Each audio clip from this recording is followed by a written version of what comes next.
Assalamualaikum warahmatullahi wabarakatuh. Perkenalkan kami dari kelompok 2 yang akan membacakan atau mempresentasikan materi kami yaitu illegal content. Lanjut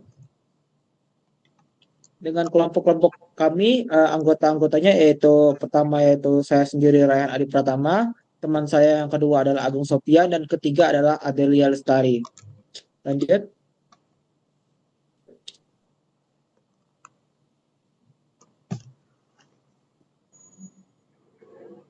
Next. Oke, sekarang kita mau tahu apa itu illegal content. Nah, dari isi konten itu, apa itu konten?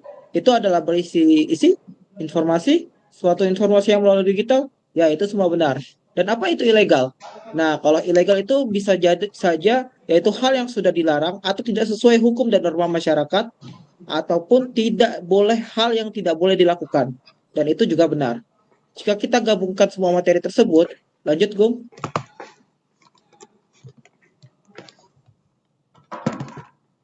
Nah, maka dia akan bergabung menjadi satu, yang artinya illegal content itu adalah konten digital atau informasi yang disebarkan melalui internet dan dianggap melanggar hukum, norma sosial, ataupun etika masyarakat. Itulah konten digital tersebut, dari arti dari illegal content. Lanjut.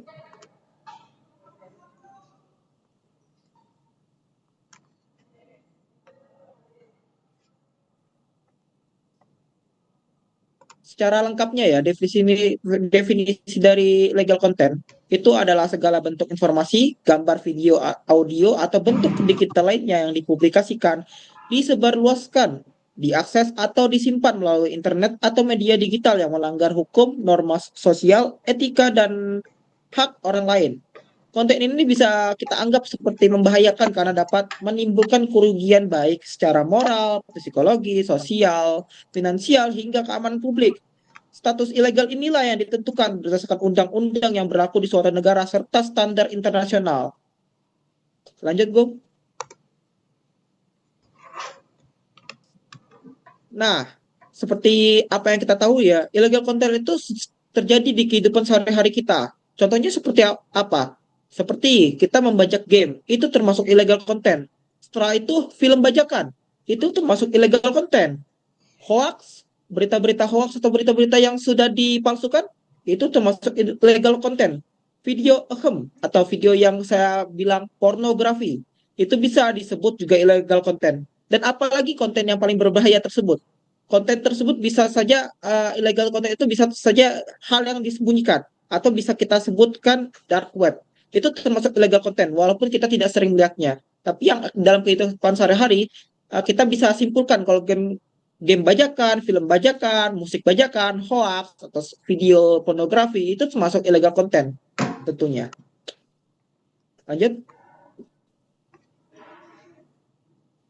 Nah, ini contohnya ya. Sebagai pelaku, saya sendiri untuk sebagai pelaku illegal content sendiri, tentunya ini sangat disayangkan. Memang itu kejadian itu sudah sangat lama. Sekarang saya sudah tobat dan sudah membeli beberapa game tersebut. Itulah kenapa saya bilang contoh pelakunya itu adalah diri saya sendiri. Karena saya termasuk membaca game itu termasuk hal yang salah ya. Jadi jangan ikuti teman-teman. Oke, lanjut. Nah, ciri-cirinya seperti apa sih illegal content itu? Lanjut. Nah, ciri-ciri konten ilegal itu bisa saja ya, yang suatu yang melanggar hukum, baik secara nasional maupun internasional. Contohnya ya, penyebaran konten terorisme atau pornografi anak. Setelah itu masuk ke mengandung unsur kekerasan, ujaran kebencian, pelecehan, ataupun penipuan, baik verbal, visual, maupun manipulatif. Dan ketiga itu merugikan pihak lain, baik secara moral, finansial, psikologi, maupun reputasi. Nah, yang keempat, seringkali itu terjadi di suatu hal anonim atau berasal dari sumber yang tidak dapat dipercaya. Itu mengartikan seperti akun palsu, dark web, atau akun-akun yang menyebarkan suatu konten ilegal ataupun suatu konten yang memalsukan. Itu termasuk sumber yang tidak dapat dipercaya, bukan? Terus yang terakhir ya, tidak memiliki izin penggunaan materi, pelanggaran hak cipta seperti musik, film, desain atau tulisan, ataupun game bajakan. Nah, itu seperti yang saya lakukan tadi ya, tidak memiliki izin, tidak beli, itu termasuk illegal content. Lanjut,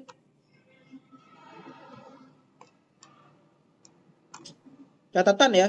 Bentuk dari konten ilegal itu sendiri itu pornografi anak seperti konten konten seksual yang melibatkan anak di bawah umur, ujaran kebencian, konten yang menghina, menyerang atau menghasut kebencian terhadap suatu ras, agama, gender atau kelompok tertentu. Terorisme dan radikalisme itu bisa saja seperti konten ajakan bergabung dengan kelompok teroris, menyebar paham kekerasan atau ekstrim.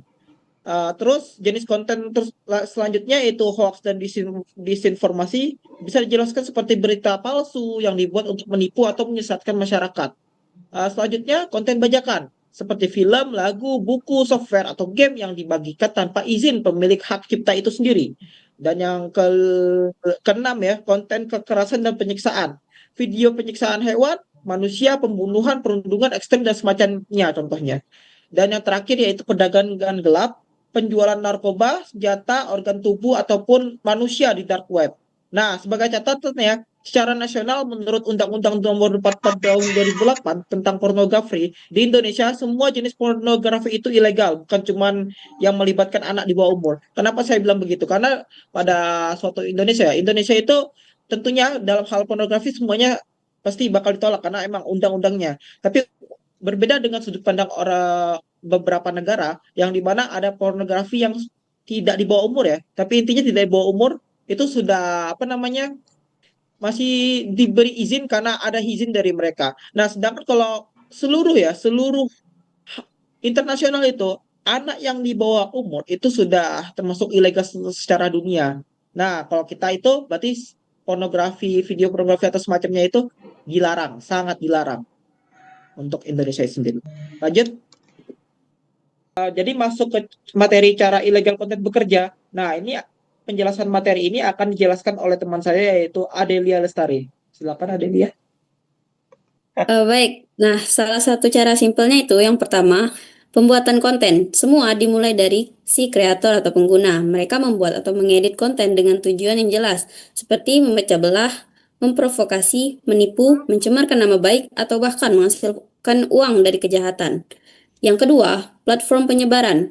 Konten ilegal ini bisa muncul di mana saja. Pelakunya bisa saja menyebarkan lewat website dan blog pribadi, media sosial mainstream kayak Facebook, Twitter, TikTok, Instagram, ataupun Telegram.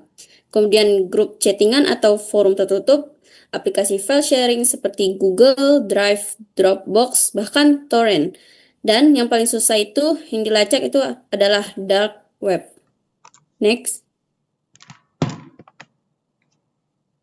Yang ketiga itu targeting, yang nggak asal sebar yang menyebabkan konten ilegal sering dilakukan dengan strategi tertentu. Nah, target utama biasanya seperti kelompok rentan, remaja orang tua atau yang mudah termakan emosi. Yang kedua itu ada komunitas tertutup dengan ideologi ekstrim atau kepercayaan kuat. Yang ketiga, media umum supaya cepat viral dan sulit dikendalikan. Nah, yang keempat itu ada penyembunyian identitas. Pelaku tahu mereka akan melanggar hukum, jadi mereka pintar bersembunyi seperti pakai akun palsu atau fake identity, gunakan VPN atau jaringan Tor buat sembunyi dari pelacakan.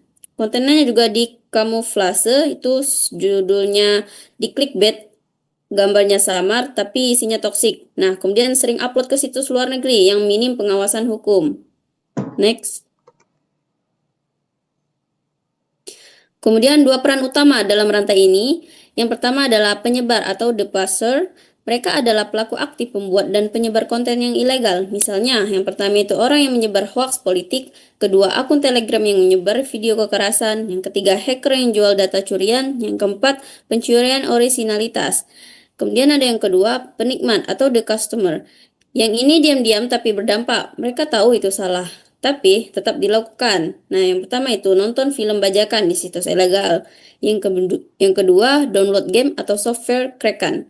Yang ketiga, akses konten eksplisit yang dilarang. Dan ya, menikmati konten ilegal juga bagian dari kejahatan, walaupun levelnya berbeda. Karena tanpa penikmat, si penyebar nggak akan punya alasan buat terus memproduksi tersebut. Next. Nah, contohnya itu seperti berita yang masih hangat. adanya grup fantasi sedara, yang dimana grup ini berisi postingan berupa cerita-cerita fantasi kepada hubungan yang sedara. Ini merupakan kasus yang melanggar etika moral serta penyimpanan seksual dan juga termasuk illegal konten karena pelanggaran pidana. Next. Nah, contoh postingannya bisa kita lihat di sini. Next. Nah, untuk cara menghindarinya, dengan cara biar kalian terhindar dari illegal content, kita bakal jabarin secara detail untuk kalian supaya tidak terpapar oleh yang aneh-aneh seperti yang tadi, oleh postingan tadi. Next.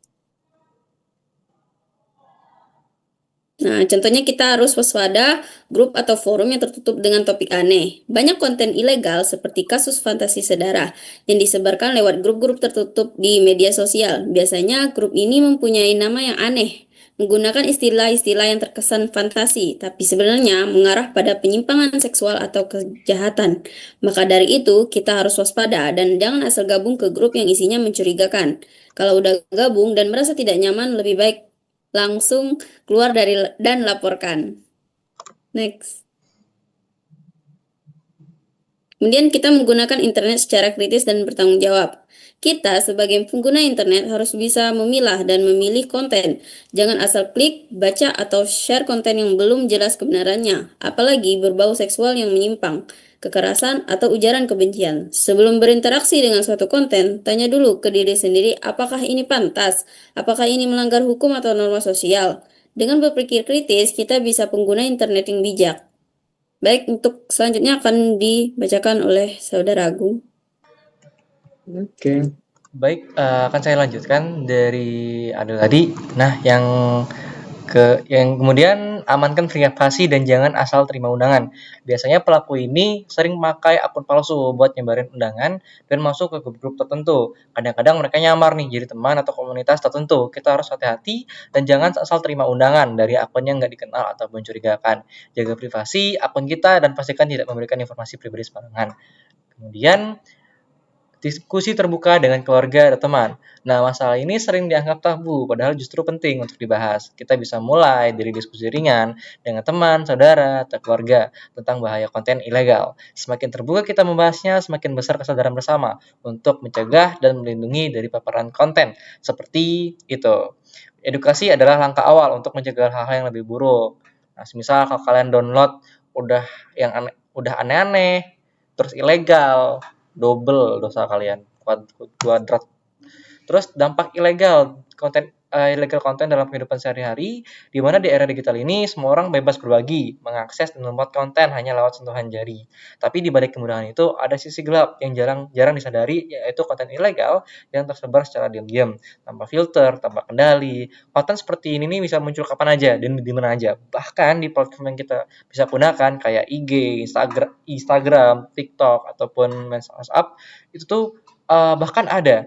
Makanya sebelum kita sadar, kita bisa aja udah jadi bagian dari lingkaran ini. Kayak semisal kita iri lihat teman kita main game, ternyata teman kita punya filenya, ya udah di drive, dikirim lewat flash disk, terus diinstal di laptop kita. Nah, itu tuh udah termasuk bagian dari lingkaran ini. Kita sebagai penonton, penyebar, atau bahkan korban. Karena itu penting membuat kita memahami seberapa besar ancaman yang sebenarnya yang ada di balik konten ilegal ini.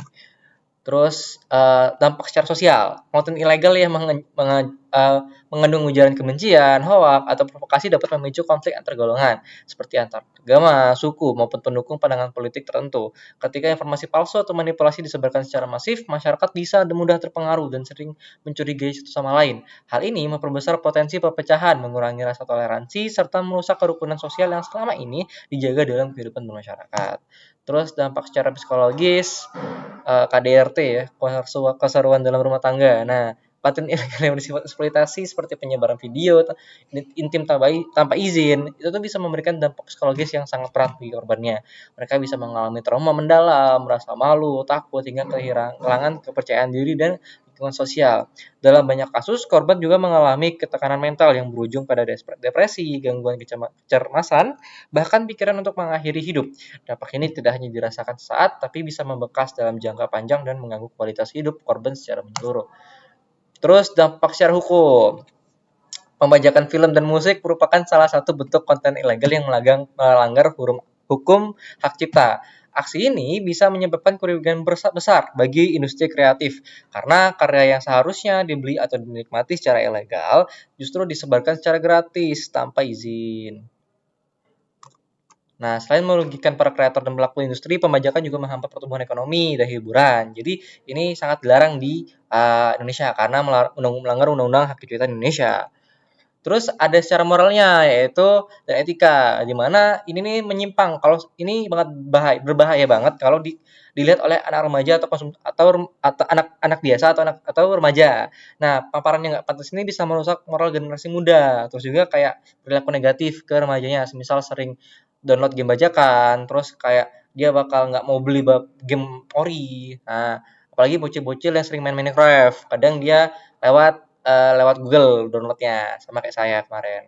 Nah, di era digital konten ini, konten itu bukan lagi sekedar hiburan atau informasi, tapi ia juga bisa menjadi alat provokasi, senjata psikologi, bahkan pemicu konflik. Konten ilegal bukan cuma tentang apa yang dibagikan, tapi juga bagaimana untuk siapa dan dengan niat apa. Nah, kalau misal dia buat konten ilegal, berarti dia lagi main-main sama hukum dan moral. Tapi kalau kita ikut menikmati, nggak peduli itu, nah itu kita tuh termasuk orang yang berkontribusi untuk itu.